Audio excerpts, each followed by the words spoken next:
De saint François de Sales, traité de l'amour de Dieu, texte intégral, original. Vive Jésus. Préface. Le Saint-Esprit enseigne que les lèvres de la divine épouse, c'est-à-dire de l'Église, ressemblent à l'écarlate et au bornal qui distille le miel. Confère Cantique des Cantiques 4.11. Afin que chacun sache que toute la doctrine qu'elle annonce consiste en la sacrée dilection, plus éclatante en vermeil que l'écarlate à cause du sang de l'époux qui l'enflamme, plus douce que le miel à cause de la suavité du bien-aimé qui la comble de délices.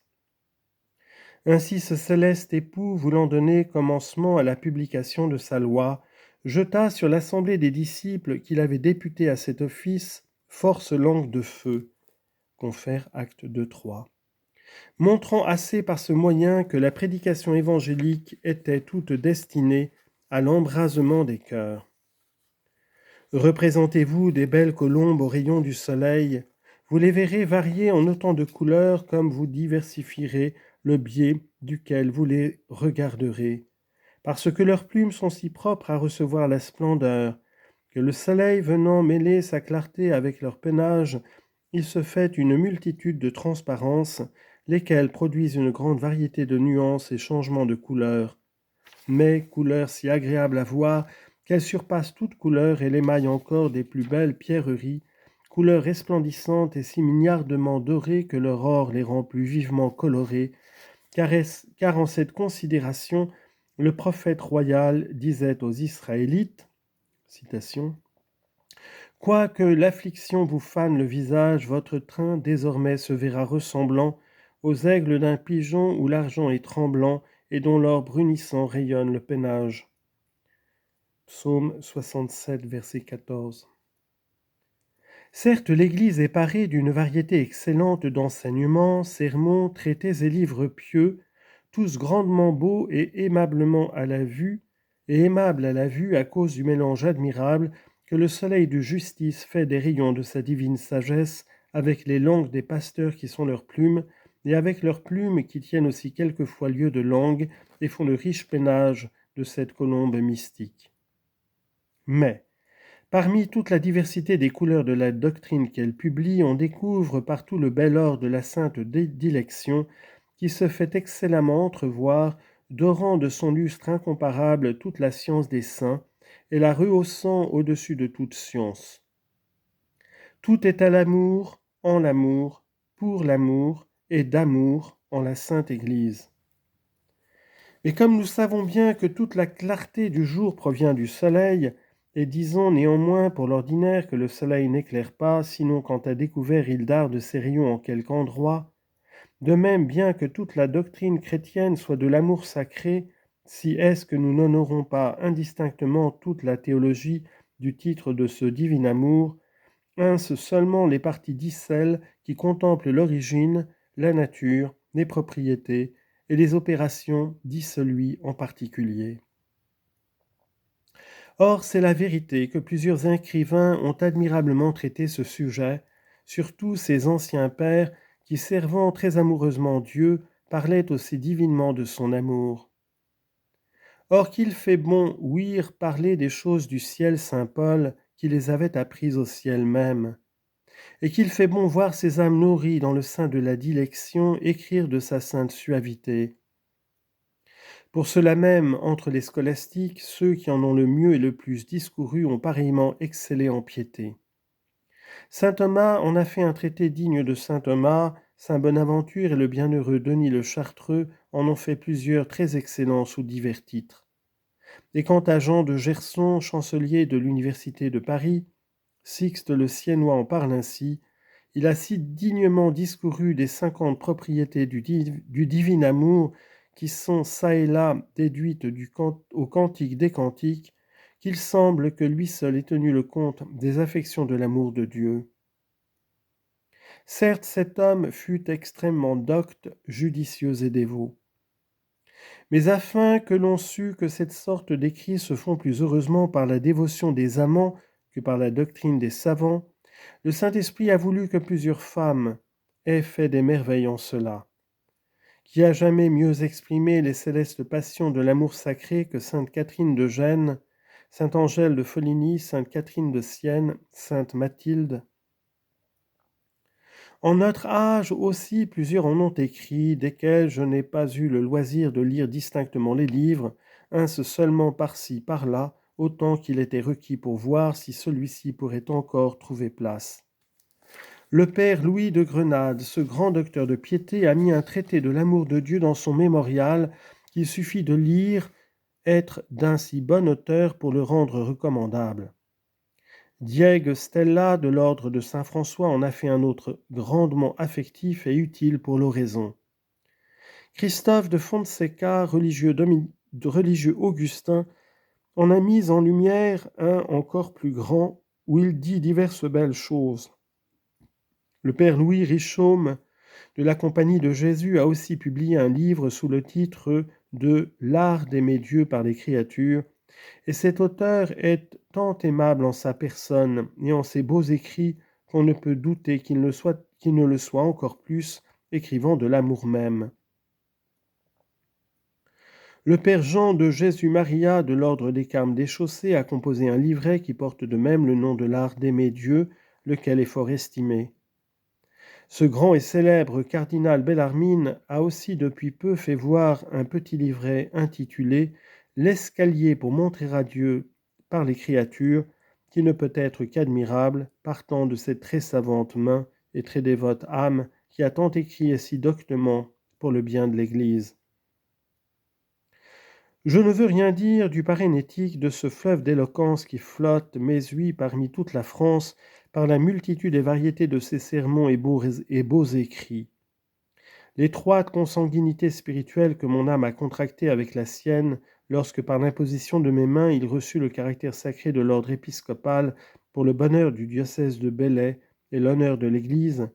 outre 1000 nœuds d'une sincère amitié qui nous lie ensemble, ne permettent pas que je puisse parler avec crédit de ces ouvrages, entre lesquels ce parénétique de l'amour divin fut une des premières saillies de la non-pareille affluence d'esprit que chacun admire en lui. Nous voyons de plus un grand et magnifique palais que le révérend père Laurent de Paris, prédicateur de l'ordre des Capucins, bâtit à l'honneur de l'amour divin, lequel étant achevé sera un cours accompli de la science de bien-aimer. Mais enfin, la bienheureuse Thérèse de Jésus a si bien écrit des mouvements sacrés de la dilection en tous les livres qu'elle a laissés,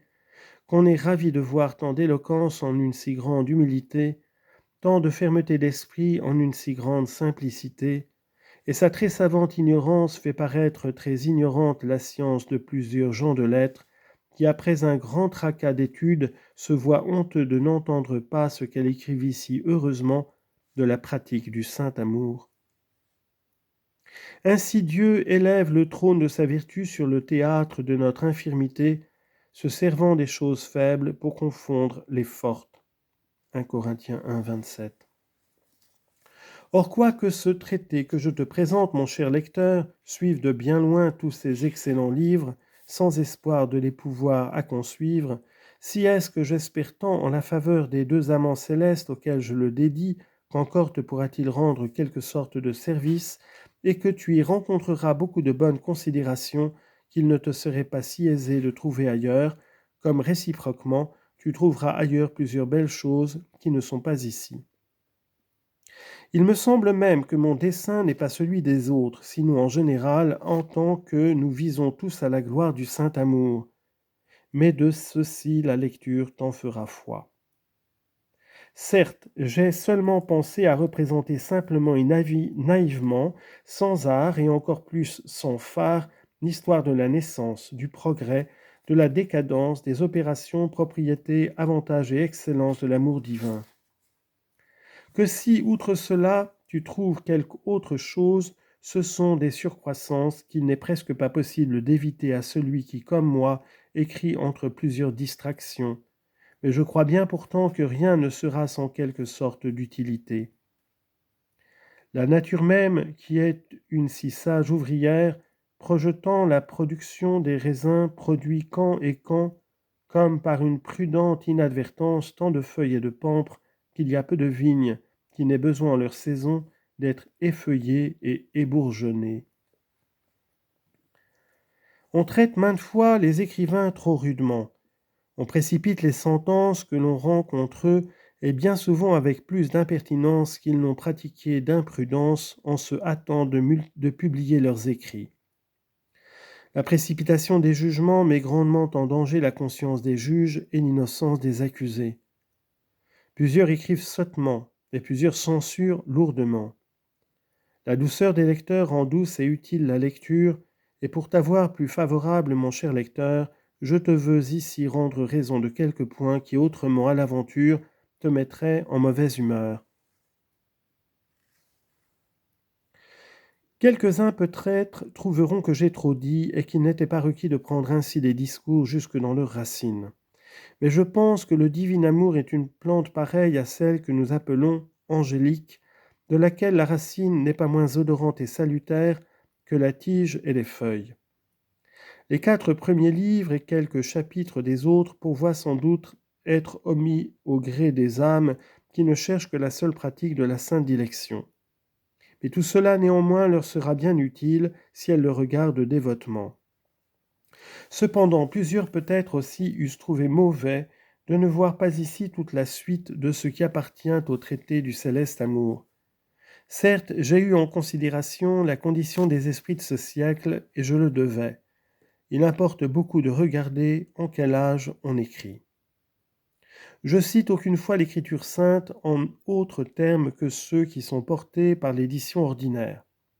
Ô vrai Dieu, mon cher lecteur, ne me fais pas pour cela ce tort de croire que je veuille me départir de cette édition-là. Ah non, car je sais que le Saint-Esprit l'a autorisé par le Sacré Concile de Trente, et que partant nous y devons tous arrêter. Ainsi, au contraire, je n'emploie les autres versions que pour le service de celle-ci, quand elles expliquent et confirment son vrai sens. Par exemple, ce que l'époux céleste dit à son épouse, « Tu as blessé mon cœur », Cantique des Cantiques 4.9, est fort éclairci par l'autre version, « Tu m'as emporté le cœur » ou « Tu as tiré et ravi mon cœur ». Ce que notre Seigneur dit, « Bienheureux sont les pauvres d'esprit » Matthieu 5.3, est grandement amplifié et déclaré selon le grec, « Bienheureux sont les mendiants d'esprit » et ainsi des autres. J'ai souvent cité le sacré psalmiste en vers, et ça a été pour recréer ton esprit, et selon la facilité que j'en ai eue par la belle traduction de Philippe Desportes, abbé de Thiron, de laquelle néanmoins je me suis quelquefois départi.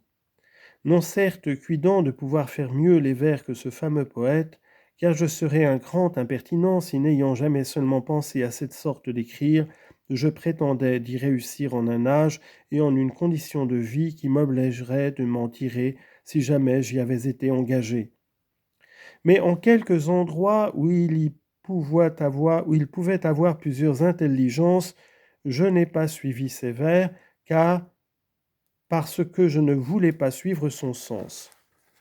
Comme au psaume 132. Il a entendu un mot latin qui est des franges de la robe, que j'ai estimé devoir être pris pour le collet, c'est pourquoi j'ai fait la traduction à mon gré. Je ne dis rien que je n'ai appris des autres. Or, il me serait impossible de me ressouvenir de qui j'ai reçu chaque chose en particulier. Mais je t'assure bien que si j'avais tiré de quelque auteur des grandes pièces dignes de quelques remarques, je ferais conscience de ne lui en rendre pas la louange qu'il en mériterait,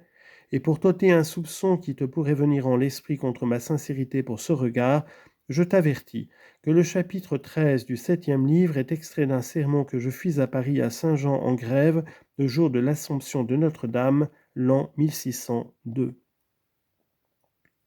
Je n'ai pas toujours exprimé la suite des chapitres, mais si tu y prends garde, tu trouveras aisément les nœuds de leur liaison. En cela et plusieurs autres choses, j'ai eu un grand soin d'épargner mon loisir et ta patience.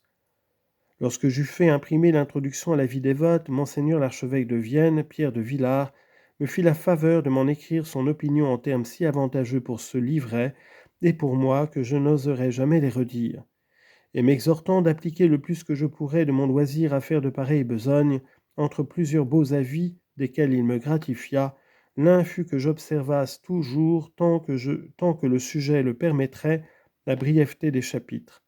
Car tout ainsi dit-il que les voyageurs, sachant qu'il y a quelques beaux jardins à 20 ou 25 pas de leur chemin, se détournent aisément de si peu pour l'aller voir, ce qu'ils ne feraient pas s'ils savaient qu'il fût plus éloigné de leur route. De même, ceux qui savent que la fin d'un chapitre n'est guère éloignée du commencement, ils entreprennent volontiers de le lire, ce qu'ils ne feraient pas, pour agréable qu'en fût le sujet, s'il fallait beaucoup de temps pour en achever la lecture.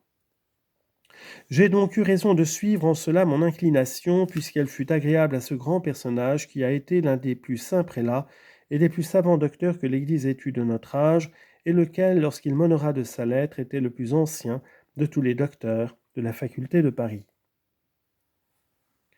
Un grand serviteur de Dieu m'avertit naguère que l'adresse que j'avais faite de ma parole à Philothée en introduction à la vie dévote avait empêché plusieurs personnes d'en faire leur profit, d'autant qu'ils n'estimaient pas dignes de la lecture d'un homme les avertissements faits pour une femme. J'admirais qu'il se trouvât des hommes qui, pour vouloir paraître hommes, se montrassent en effet si peu hommes, car je te laisse à penser, mon cher lecteur, si la dévotion n'est pas également pour les hommes comme pour les femmes, et s'il ne faut pas lire avec pareille attention et révérence la seconde épître de Saint Jean, adressée à la sainte dame Electa, comme la troisième qu'il destine à Gaius, et si 1000 et 1000 lettres ou excellents traités des anciens pères de l'Église doivent être tenus pour inutiles aux hommes, d'autant qu'ils sont adressés à des saintes femmes de ce temps-là. Mais outre cela, c'est l'âme qui aspire à la dévotion que j'appelle Philothée, et les hommes ont une âme, aussi bien que les femmes.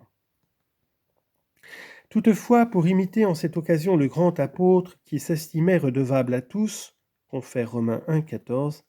j'ai changé d'adresse en ce traité et parle à Théotime. Que si d'aventure il se trouvait des femmes, or cette impertinence serait plus supportable en elles, qui ne voulussent pas lire des enseignements qu'on fait à un homme, je les prie de croire que le Théotime auquel je parle est l'esprit humain qui désire faire des progrès en la dilection sainte, esprit qui est également est femme comme est homme. Ce traité est donc fait pour aider l'âme déjà dévote à ce qu'elle se puisse avancer en son dessein, et pour cela il m'a été force de dire plusieurs choses un peu moins connues,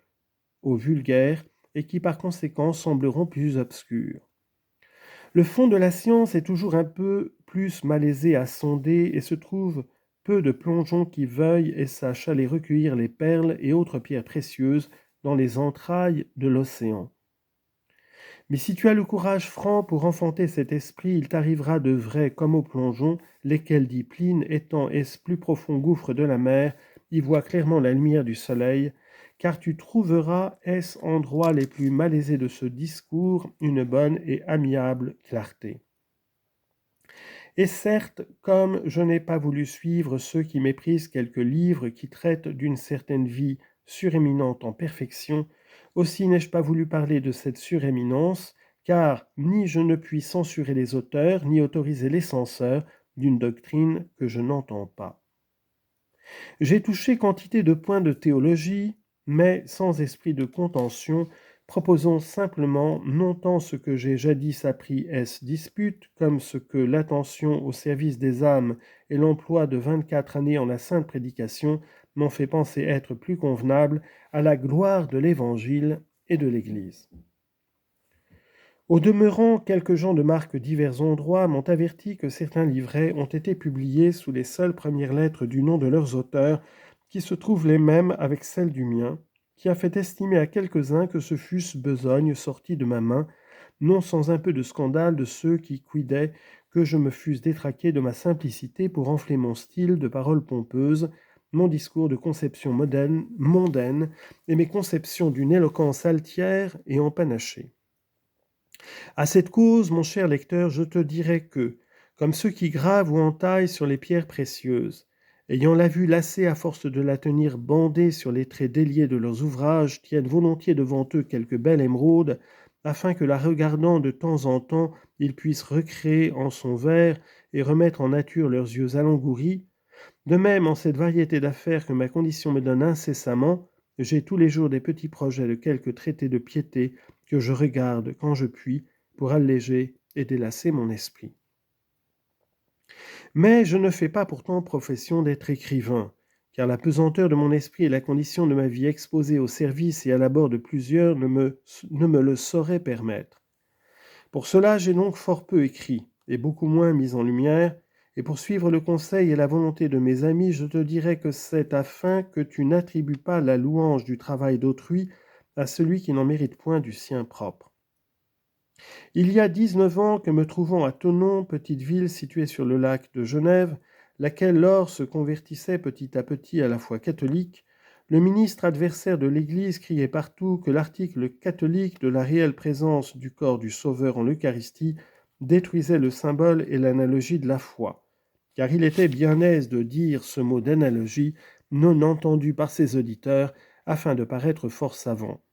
Et sur cela, les autres prédicateurs catholiques avec lesquels j'étais là me chargèrent d'écrire quelque chose en réfutation de cette vanité, et je fis ce qui me sembla convenable, dressant une brève méditation sur le symbole des apôtres pour confirmer la vérité, et toutes les copies furent distribuées en ce diocèse où je n'en trouve plus aucune. Peu après, son Altesse vint de Salles-Lémont et trouvant les bailliages de Chablais, Gaillard et Ternier, qui sont environ de Genève, à moitié disposés de recevoir la sainte religion catholique, qui en avait été arrachée par le malheur des guerres et révoltes, il y avait près de 70 ans, elle se résolut d'en rétablir l'exercice en toutes les paroisses et d'abolir celui de l'hérésie. Et parce que d'un côté, il y avait des grands empêchements à ce bonheur selon les considérations que l'on appelle raisons d'État, et que d'ailleurs plusieurs, non encore bien instruits de la vérité, résistaient à ce temps désirable rétablissement, son Altesse surmonta la première difficulté par la fermeté invincible de son zèle à la sainte religion, et la seconde par une douceur et prudence extraordinaires. Car elle fit assembler les principaux et plus opiniâtres et les harangua avec une éloquence si amiablement pressante que presque tous, vaincus par la douce violence de son amour paternel envers eux, rendirent les armes de leur opiniâtreté à ses pieds et leurs âmes entre les mains de la Sainte Église. Mais qu'il me soit loisible, mon cher lecteur, je t'en prie, de dire ce mot en passant. On peut louer beaucoup de riches actions de ce grand prince, entre lesquelles je vois la preuve de son indicible vaillance et science militaire qu'il vient de rendre maintenant admirée de toute l'Europe.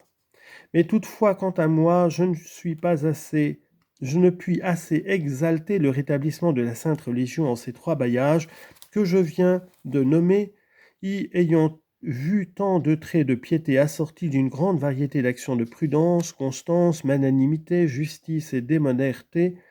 qu'en cette seule petite pièce, il me semble de voir comme en un tableau raccourci tout ce qu'on loue est prince qui jadis ont le plus ardemment servi la gloire de Dieu et de l'Église. Le théâtre était petit, mais les actions grandes. Et comme cet ancien ouvrier ne fut jamais tant estimé pour ses ouvrages de grande forme, comme il fut admiré d'avoir su faire un navire d'ivoire assorti de tout son équipage en un si petit volume que les ailes d'une abeille le couvraient tout, aussi estimai-je plus ce que ce grand prince fit alors en ce petit coin de ses États que beaucoup d'actions de plus grand éclat que plusieurs relèvent jusques au ciel. Or, en cette occasion, on replanta par toutes les avenues et places publiques de ces quartiers-là les victorieuses enseignes de la croix. Et parce que, peu auparavant, on en avait planté une fort solennellement à Enmas près Genève, un certain ministre fit un petit traité contre l'honneur d'Issel, contenant une invective ardente et vénéneuse, à laquelle pour cela il fut trouvé bon que l'on répondît. Et monseigneur Claude de Granier, mon prédécesseur, duquel la mémoire est en bénédiction, m'en imposa la charge, selon le pouvoir qu'il avait sur moi, qui le regardait non seulement comme mon évêque, mais comme un saint serviteur de Dieu. Je fis donc cette réponse sous le titre de « Défense de l'étendard de la croix » et la dédiai à son Altesse, partie pour lui témoigner ma très humble suggestion, partie pour lui faire quelques remerciements du soin qu'elle avait de l'Église en ces lieux-là. Or, depuis peu, on a réimprimé cette défense sous le titre prodigieux de la Pentalogie ou Trésor de la Croix, titre auquel jamais je ne pensais, comme en vérité aussi ne suis-je pas homme d'études, ni de loisirs, ni de mémoire, pour pouvoir assembler tant de pièces de prix en un livre qu'il puisse porter le titre de Trésor, ni de Pentalogie, et ces frontispices insolents me sont en horreur. L'architecte est un sot qui, privé de raison, fait le portail plus grand que toute la maison. On célébra l'an 1602 à Paris, où j'étais, les obsèques de ce magnanime prince Philippe-Emmanuel de Lorraine, duc de Mercœur, lequel avait fait tant de beaux exploits contre le Turc en Hongrie que tout le christianisme devait conspirer à l'honneur de sa mémoire. Mais, surtout, Madame Marie de Luxembourg, sa veuve, fit de son côté tout ce que son courage et l'amour du défunt lui put suggérer pour solenniser ses funérailles. Et parce que mon père, mon aïeul, mon bisaïeul avaient été nourris 1000 pages des très illustres et très excellents princes de Martigues, ses pères et prédécesseurs, elle me regarda comme serviteur héréditaire de sa maison, et me choisit pour faire la harangue funèbre en si grande célébrité, où se trouvèrent non seulement plusieurs cardinaux et prélats, mais quantité de princes, princesses, maréchaux de France, chevaliers de l'ordre, et même la cour de parlement encore. Je fis donc cette oraison funèbre et la prononçai en cette si grande assemblée dans la grande église de Paris, et parce qu'elle contenait un abrégé véritable des faits héroïques du prince défunt, je la fis volontiers imprimer, puisque la princesse veuve le désirait, et que son désir me devait être une loi. Or je dédiai cette pièce-là à madame la duchesse de Vendôme, lors encore fille et toute jeune princesse, mais en laquelle on voyait déjà fort connaissablement les traits de cette excellente vertu et piété qui reluisent maintenant en elle, digne de l'extraction et nourriture d'une si dévote et pieuse mère. À même que l'on imprimait cette oraison, j'appris que j'avais été fait évêque, si que je revins soudain ici pour être consacré et commencer ma résidence. Et d'abord on proposa la nécessité qu'il y avait d'avertir les confesseurs de quelques points d'importance, et pour cela j'écrivis 25 avertissements que je fis imprimer pour les faire courir plus aisément parmi ceux à qui je les adressais, mais depuis ils ont été réimprimés en divers lieux. 3 ou 4 ans après, je mis en lumière l'introduction à la vie dévote, pour les occasions et en la façon que j'ai remarqué en la préface d'Issel, dont je n'ai rien à te dire, mon cher lecteur, sinon que ce livret a reçu généralement un doux et gracieux accueil, voire même parmi les plus braves prélats et docteurs de l'Église. Il n'a pas pourtant été exempt d'une rude censure de quelques-uns qui ne m'ont pas seulement blâmé, mais m'ont âprement bafoué en public de ce que je dis à Philothée, que le bal est une action de soi-même indifférente, et qu'en récréation on peut dire des colibets. Et moi, sachant la qualité de ces censeurs, je loue leur intention, que je pense avoir été bonne. Mais j'eusse néanmoins désiré qu'il leur eût plu de considérer que la première proposition épuisée de la commune et véritable doctrine des plus saints et savants théologiens, que j'écrivais pour les gens qui vivent en le monde et les cours, qu'au partir de là, j'inculque soigneusement l'extrême péril qu'il y a est danse, et que, quant à la seconde proposition avec le mot de colibet, elle n'est pas de moi, mais de cet admirable roi Saint-Louis, docteur digne d'être suivi en l'art de bien conduire les courtisans à la vie dévote, car je crois que s'ils eussent pris garde à cela, leur charité et discrétion m'eût jamais permis à leur zèle, plus pour vigoureux et austère qu'il eût été, d'armer leur indignation contre moi. Et sur ce propos, mon cher lecteur, je te conjure de m'être doux et honteux, je te conjure de m'être doux et bonteux en la lecture de ce traité, que si tu trouves le style un peu, quoique ce sera, je m'assure, fort peu, différent de celui dont j'ai usé écrivant à Philothée, et tous deux grandement divers de celui que j'ai employé en la défense de la croix, sache qu'en 19 ans on apprend et désapprend beaucoup de choses, que le langage de la guerre est autre que celui de la paix, et que l'on parle d'une façon aux jeunes apprentis et d'une autre sorte aux vieux compagnons. Ici, certes, je parle pour les âmes avancées en la dévotion,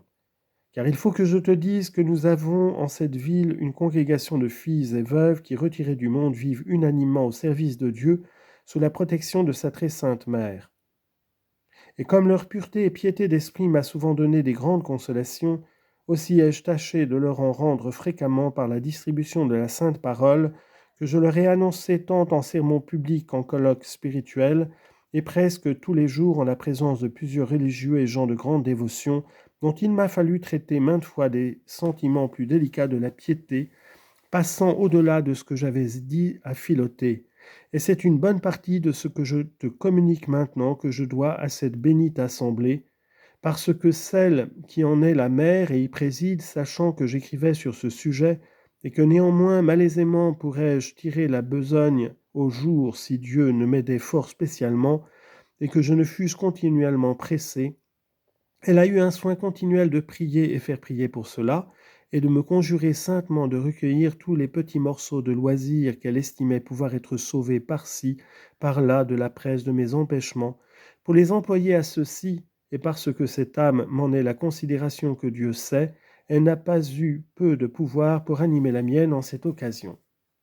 Il y a voirement longtemps que j'avais projeté d'écrire de l'amour sacré, mais ce projet n'était point comparable à ce que cette occasion m'a fait produire, occasion que je te manifeste ainsi naïvement, tout à la bonne foi, à l'imitation des anciens, afin que tu saches que je n'écris que par rencontre et occurrence, et que tu me sois plus amiable.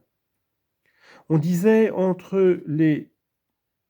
païens que Phidias ne représentait jamais rien si parfaitement que les divinités, ni Apelle qu'Alexandre.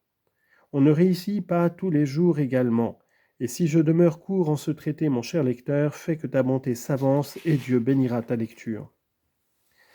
À cette intention, j'ai dédié cette œuvre à la mère de dilection et au père de l'amour cordial, comme j'avais dédié l'introduction au divin enfant, qui est le sauveur des amants et l'amour des sauvés.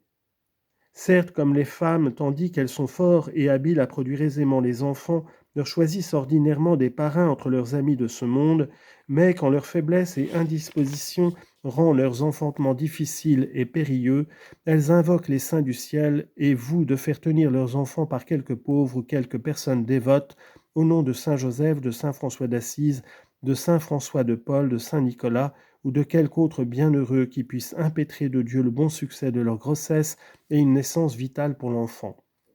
De même, avant que je fusse évêque, me trouvant avec plus de loisirs et moins d'appréhension pour écrire, je dédiai les petits ouvrages que je fis aux princes de la terre. Mais maintenant qu'accablé de ma charge et mis difficulté d'écrire, je ne consacre plus rien qu'aux princes du ciel, afin qu'ils m'obtiennent la lumière requise, et que si telle est la volonté divine, ces écrits aient une naissance fructueuse et utile à plusieurs. Ainsi Dieu te bénisse, mon cher lecteur, et te fasse riche de son saint amour. Cependant, je soumets toujours de tout mon cœur mes esprits, paroles et actions à la correction de la très sainte Église catholique, apostolique et romaine, sachant qu'elle est la colonne et fermeté de la vérité, Timothée 3,15, dont elle ne peut ni faillir ni défaillir, et que nul ne peut avoir Dieu pour père qui n'aura cette Église pour mère. À Neussy, le jour des très amants apôtres Saint Pierre et Saint Paul 1616, béni soit Dieu.